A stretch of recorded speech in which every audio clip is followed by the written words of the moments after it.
This is Mi Note. It's a 5.5-inch device that's incredibly beautifully designed. And I don't think anyone is going to look at this product and say that it looks like anything that's been designed by anybody else. I think it's pretty much the end of that copycat discussion. But you're not shying away from the comparison, being called China's Apple. I mean, yesterday Lei Jun is on stage, and there are graphics comparing the iPhone 6 Plus and the Mi Note. Yeah. It is true.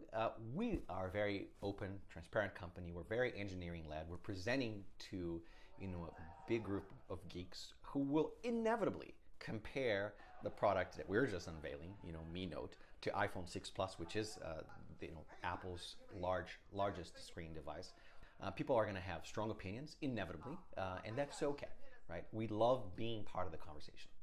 Looking at what Apple has done in creating this super intensely loyal cult of customers, and are you trying to duplicate that here in China and as you expand your brand elsewhere? We are trying to build a hugely loyal group of fans. We have 20 million registered members of our user forum here in China, which is a huge number. But it's not an attempt to copy anyone or what Apple has done or anything like that. I mean, it's purely what you instinctively want to do. But there are such similarities, though, aren't there? I think that Keynote with a large cinema-sized screen in the back is something that Steve Jobs coined. It's just a new standard that the world has adopted, and everyone is going with it. And of course, we are adding our own flavor. We know you're really popular in China. You have a foothold now in India. Where does Xiaomi want to go next? So we're going to spend a lot of 2015 really focused on the Indian market. It's a very significant market. It's very, very complex. It's highly competitive.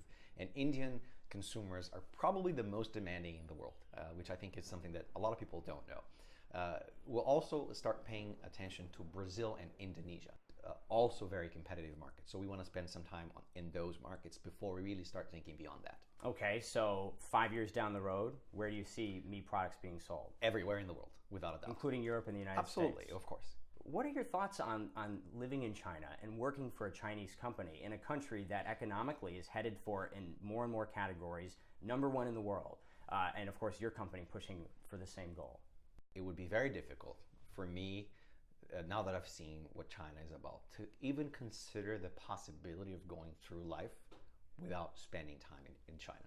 And I actually really, really do think that anyone who works in tech in particular should go out of their way to spend time here in China, because their perspective will change, and will change dramatically.